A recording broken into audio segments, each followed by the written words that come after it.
Investment in securities market are subjected to market risk. Read all related documents carefully before investing. The securities quoted are for illustration only and are not recommendatory. Registration granted by SEBI. Membership of a SEBI recognized supervisory body, if any, and certification from NISM is no way guarantee performance of the intermediary or provide any assurance of returns to investor.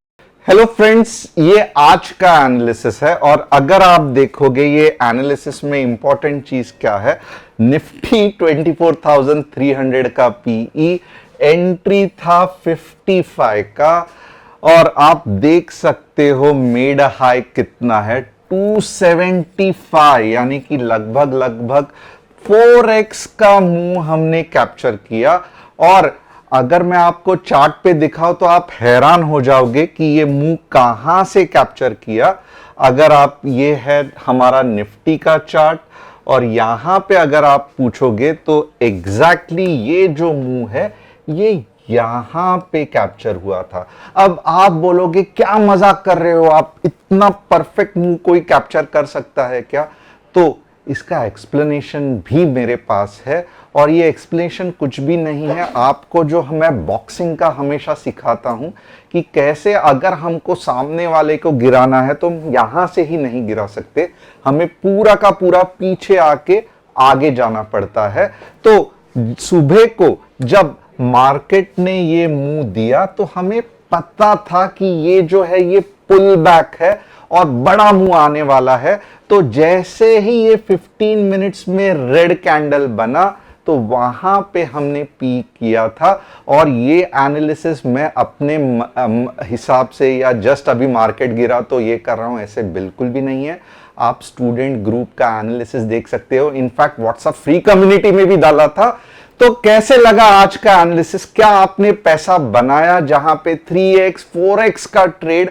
और ऐसे नहीं है कि आज market गिर रहा है इसके लिए मैं चिल्ला रहा हूं, कल से परसों से चिल्ला रहा हूं कि ये जो है ये गैप भरेगा ही भरेगा और मार्केट नीचे आएगा ही आएगा 24K। और यहां पे ज्यादा से ज्यादा जो यूट्यूबर है वो क्या बोल रहे थे, मैंने एक भी यूट्यूबर नहीं देखा जो 24K आएगा ये चिल्ला चिल्ला के 2 दिन से कह रहा रहेगा।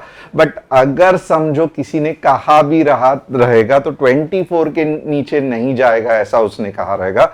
बट यहां पे कल का वीडियो देख लो, 23,900 ये हमारा जैकपॉट फिगर है, ये आएगा ये कहा था और वैसे ही चला। तो कैसे रहा मेरा एनालिसिस? और जो मैं ये नहीं कहूंगा कि हर एक आदमी मुझे ट्रोल कर रहा है और हमेशा मैं जो बोलता हूं उसका कुछ उल्टा कर रहा है। मैं कहूंगा 25 या 30 हजार की जो ऑडियंस है उसमें हार्डली 3 या 4 लोग जो ट्रोलिंग करने के पीछे पड़ रहे हैं। अगर वही लोग थोड़ा सा ध्यान से मेरे से सीखे तो आप लाइफ में बहुत ज्यादा तरक्की कर सकते हो।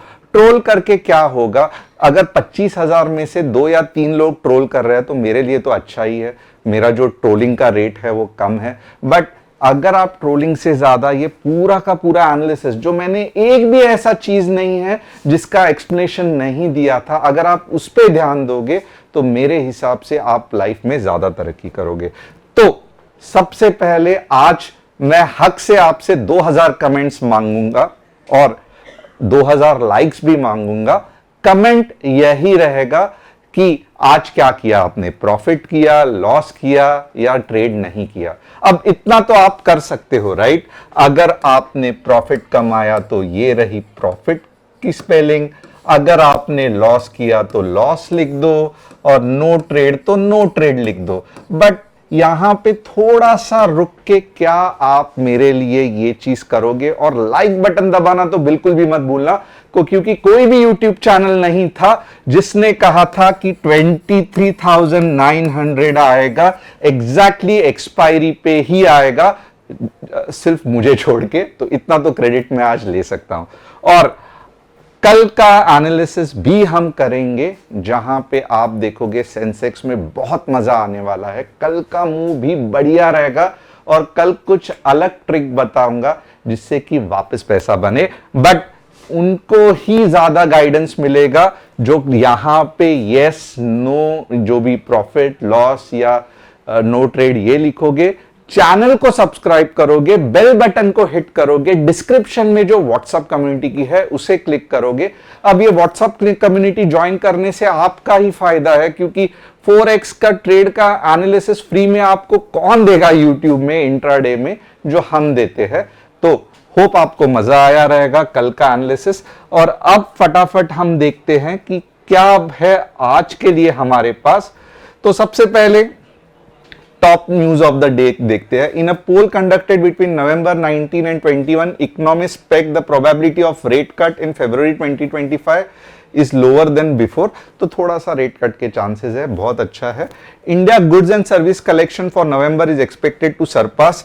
This is fantastic, this is fantastic. जब तक जीएसटी का कलेक्शन बढ़ रहा है, इकोनॉमी मेरे हिसाब से बढ़िया कर रही है। जिस दिन ये जीएसटी का कलेक्शन कम हो गया, मैं कहूंगा थोड़ा सा डर के रहना। BPCL to commission its first green jet fuel production facility by 2027 in line with government branding. ये भी सही है। महिंद्रा की गाड़ी आ रही है, आपको भी पता है, 6C और 9E, और मुझे लगता है ये गेम चेंजर है, क्योंकि जिस तरीके से मैंने इतने सारे इंस्टाग्राम्स पे उसके वीडियोस देखे हैं, ऐसे ऐसे सस्पेंशन जो स्ट्रांग रहता है, पार्किंग करती है खुद से ही, एडास सिस्टम है जहां पे सामने कोई आएगा तो खुद से ही ब्रेक लगाती है, 200 के आसपास पानी की तरह भागती है। अगर इतनी बढ़िया कार अगर कोई 18 लाख में दे रहा है, तो मुझे लगता है अगर मेरे पास एक कार खरीदने का ऑप्शन अगर मैं सोच रहा हूं मार्केट में, मैं तो महिंद्रा ही लूंगा। तो अगर मेरा व्यू महिंद्रा के बारे में ऐसा बन रहा है, इसका मतलब महिंद्रा का स्टॉक आपको लॉन्ग टर्म के लिए एनालिसिस जरूर करना है। अब यहां पे अगर देखोगे प्रॉफिट तो बढ़िया है ही महिंद्रा का, बट आप देखो कि टाटा मोटर्स या मारुति से अब धीरे धीरे मेरे दिमाग में महिंद्रा की ब्रांड वैल्यू बढ़ते जा रही है। तो जो कंपनी का शेयर प्राइस बढ़ता है ना, वो कैसे बढ़ता है? तो सबसे पहले लोगों को एक बढ़िया सा ब्रांड वैल्यू दिखता है, वो देख के लोग सामान खरीदते हैं, वो सामान खरीदने के बाद प्रॉफिट बनता है, और जैसे जैसे प्रॉफिट बढ़ते जाता है शेयर प्राइस बढ़ता है।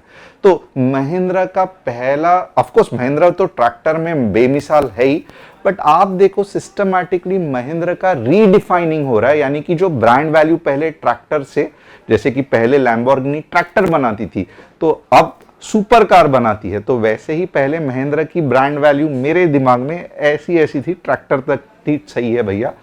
अब जाके जब वो इलेक्ट्रिक कार्स में बहुत बढ़िया कार्स बना रहे हैं, जो मुझे लगता है इंडियन टेस्ला के कंपैरिजन में है, तो इसका धीरे धीरे आपको शेयर प्राइस में भी फायदा दिखेगा। ये जो महिंद्रा का एनालिसिस है, आपको सही लग रहा है, गलत लग रहा है, यस या नो कहना, बहुत शॉर्ट में है और कंसेप्ट बता रहा हूं।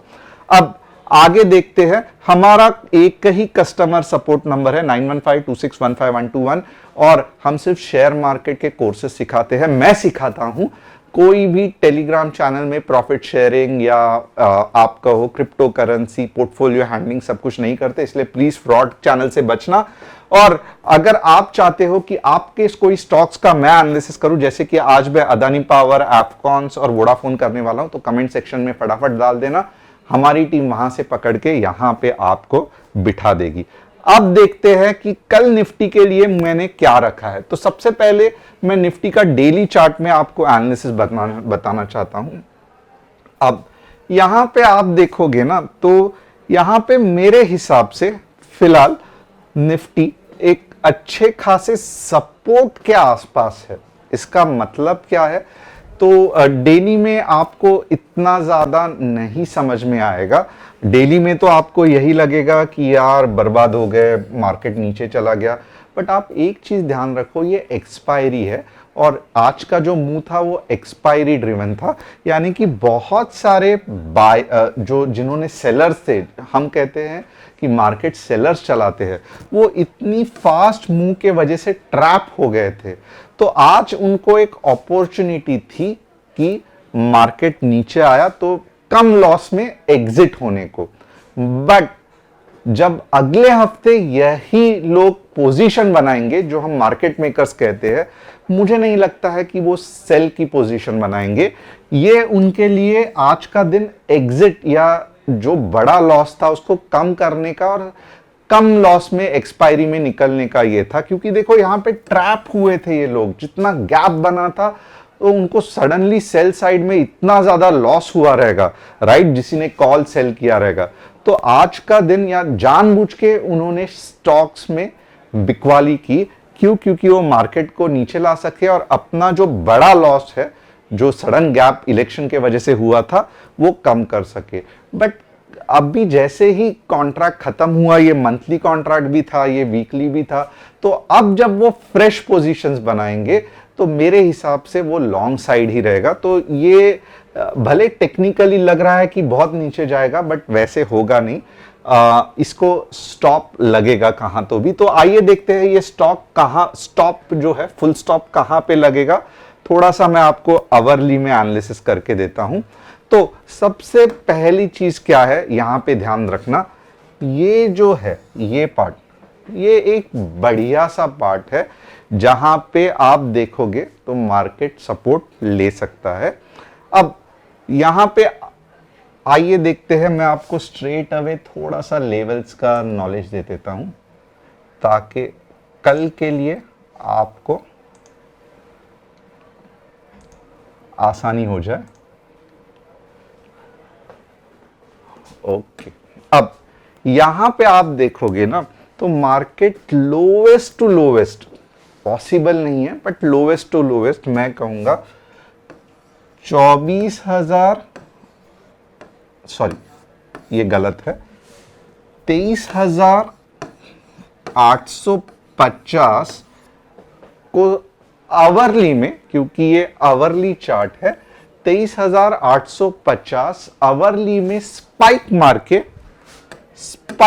के कुछ इस तरीके से ऊपर आ सकता है, राइट।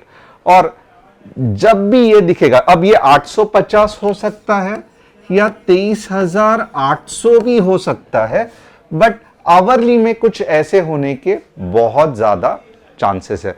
और जैसे ही आवरली में यानी कि 10:15 को जब आप कुछ इस तरीके से अगर कैंडल देखो तो फिर एक समझ लेना कि एक्सपायरी बुलिश साइड ही होगी सेंसेक्स की। अब कहां तक फिर मार्केट जा सकता है अगर ऐसे हुआ तो बट ऑब्वियसली ये जो है हम कहां पे ये कर सकते हैं मैं आपको बोलता हूं।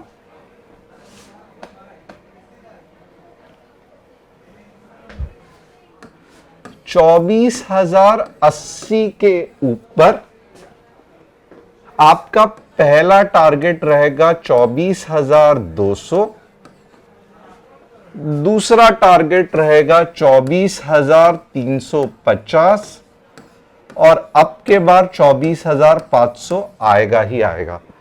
कब?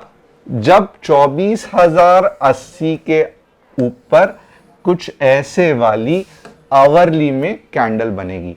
इसका मतलब क्या है? तो कल अगर आपको कॉल साइड ट्रेड करना है तो मैं कहूंगा 10:15 के बाद, आवरली क्लोजिंग के बाद, ग्रीन कैंडल के बाद, 24,080 के बाद। तो ये 4 पॉइंट्स याद रखना, आवरली चार्ट, 10:15 क्लोजिंग, 24,080 के आसपास 70-80 चल जाएगा और कुछ ऐसा पिन बार। ये जब तक 4 पॉइंट नहीं बनता तब तक आज जैसे सुपर नीचे की रैली आई थी ना, वैसे सुपर ऊपर की रैली आप मोस्टली नहीं देख पाओगे। ओके, अब ये होने के चांसेस कितने हैं? तो ये होने के चांसेस लगभग मैं कहूंगा 60% है। 10:15 मत भूलना, 4 फैक्टर्स दिए हैं, उसको ही फॉलो करना है। अब थोड़ा सा क्या है ना कि एक बार देख लेते हैं कि हमने सही सब चीज बताया है कि नहीं। 24,080 से और टारगेट्स कौन से रहेंगे? 24,200, 24,350 और ये थोड़ा सा मुश्किल है बट अब के बार ये डेफिनेटली आएगा। और कैंडल एक बार याद रखना। अब नीचे के ट्रेड्स देखते हैं। नीचे टू बी सीरियसली हॉनेस्ट, मुझे नहीं लगता है 23,080 के नीचे मार्केट जाएगा, ये मुझे नहीं लगता है। बट अगर गलती से भी 23,800 के नीचे मार्केट चला गया तो फिर नेक्स्ट टारगेट रहेगा हमारा 23,600। तो इसके चांसेस कम है, मैं कहूंगा 20% ही है, बट फिर भी नोट कर लेना। आप पुट कब लोगे? सबसे पहले 23,800 के आसपास, सेकंड 10:15 को, तीसरा आवरली चार्ट देख के, चौथा यहां पे कुछ इस तरीके से रेड कैंडल होगी तो, और कहां तक टारगेट रहेगा? 23,400 600। तो हमने निफ्टी का पूरा एनालिसिस कर लिया। मैं कहूंगा व्हाट्सएप कम्युनिटी पे एक्टिव रहना। ये तो क्या है, ये कल का एनालिसिस है, बट विद इन इंट्राडे हम बहुत बढ़िया एनालिसिस करते हैं। जैसे आज आपने देखा रहेगा, दिन में 3 ट्रेड दिए थे, तीनों के तीनों फैंटास्टिक रहे।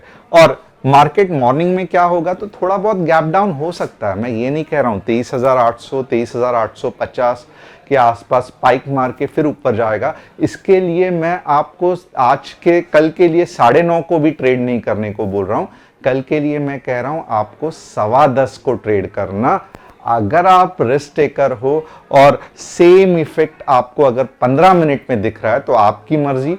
वैसे भी हम व्हाट्सएप कम्युनिटी में आपको गाइड करेंगे अगर आप ज्वाइन करोगे तो।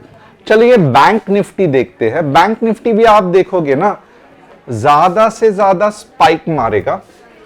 ओके, और ये स्पाइक कहां तक हो सकता है? सेम कंसेप्ट, ये स्पाइक 51,800 तक हो सकता है। ओके, ये स्पाइक 51,800 तक हो सकता है। तो बैंक निफ्टी में हम सी कब लेंगे? वापस एक बार यहां पे मैं आपको चाहिए तो 15 मिनट्स में बता देता हूं। बैंक निफ्टी में हम लेंगे 52,300 के ऊपर। कहां तक लेंगे? 52,600 के आसपास। और अब के बार 52,800 भी आएगा। क्राइटेरिया क्या है कि 15 मिनट्स में ग्रीन कैंडल कुछ इस तरीके से 52,300 के आसपास दिखना पड़ेगा तो हम ऊपर के आराम से ट्रेड ले सकते हैं। बैंक निफ्टी में हम नीचे के ट्रेड कब लेंगे? बहुत सिंपल है, 51,800 के नीचे क्लोजिंग और कहां तक जाएगा? 51,400 तक। अब ये हो गया बैंक निफ्टी का एनालिसिस। थोड़ा सा क्या यहां तक आपको समझ में आया? अब मैं यहां पे कुछ भी कंसेप्ट्स नहीं बता रहा हूं, ये सब नंबर्स बताते हुए कुछ कंसेप्ट्स है जो बाय हार्ट है मेरे, बट ये मैं आपको सिखा नहीं रहा हूं क्योंकि मुझे भी मालूम है कि यहां पे अगर मैं सिखाते बैठूंगा तो 3-4 घंटे ऐसे ही चले जाएंगे। तो यहां पे जो मैं बता रहा हूं वो लेवल्स है, बट ये जो लेवल्स है वो ऐसे ही नहीं निकलते हैं। इसके पीछे कुछ कंसेप्ट्स रहता है, कुछ मूव रहती है, वो हमें देखने की जरूरत पड़ती है। अब आगे देखते हैं। आगे अदानी पावर का एनालिसिस करेंगे। अदानी पावर, जैसे मैंने कहा कि जब ट्रम्प साहब आएंगे तो सब क्लियर हो जाएगा और वैसे भी पावर सेक्टर बुलिश है। तो अगर मुझे कोई कहेगा कि आप अदानी को कब बाय करोगे तो मैं कहूंगा 700 के लेवल्स पे मैं सोचूंगा बाय करने के लिए, बट सिर्फ एक वीकली में ग्रीन कैंडल देख के मैं बिल्कुल भी अदानी नहीं खरीदूंगा। और अगर मेरा मानना है कि कुछ इसमें गड़बड़ चल रही है स्टॉक में तो अननेसेसरली वहां पे रिस्क नहीं उठाना है। बट ओवरऑल क्या अदानी अप ट्रेंड में है? डेफिनेटली अप ट्रेंड में है, डरने की जरूरत नहीं है। एफकॉन्स का तो अभी ही आईपीओ निकला है और जैसे मैं कहता हूं 4 या 5 वीकली कैंडल से कुछ नहीं समझता है। ओवरऑल ठीक है, कंपनी कंस्ट्रक्शन में है और कंस्ट्रक्शन कंपनी के कुछ अपने प्रॉब्लम्स रहते हैं, but overall it is good. और अगर प्रॉफिट बन गया है तो मेरा हिसाब से प्रॉफिट बुक करना भी जरूरी है। आइडिया देखते हैं। आइडिया का प्रॉब्लम है, आइडिया साइडवेज ही है और मैं ऐसे स्टॉक्स प्रिफर नहीं करता हूं और लगता नहीं है कि इतने जल्दी आइडिया 28 या 30 आएगा, तो इंतजार करना पड़ेगा। मे बी 4 या 5 महीने और हो सकते हैं। तो होप आपको कल का एनालिसिस पसंद आया था और होप आपको कल का एनालिसिस उससे भी ज्यादा पसंद आएगा जब सेंसेक्स में एक्सपायरी होगी। ऑफ कोर्स मैंने निफ्टी का एनालिसिस किया है, बट वही चीज हम सेंसेक्स में करेंगे। इसके लिए बहुत इंपॉर्टेंट है कि आपको व्हाट्सएप कम्युनिटी हमारी फॉलो करनी पड़ेगी, लिंक डिस्क्रिप्शन में है। थैंक्स अ लॉट, कल मिलते हैं again with some interesting facts and concepts. Thanks once again.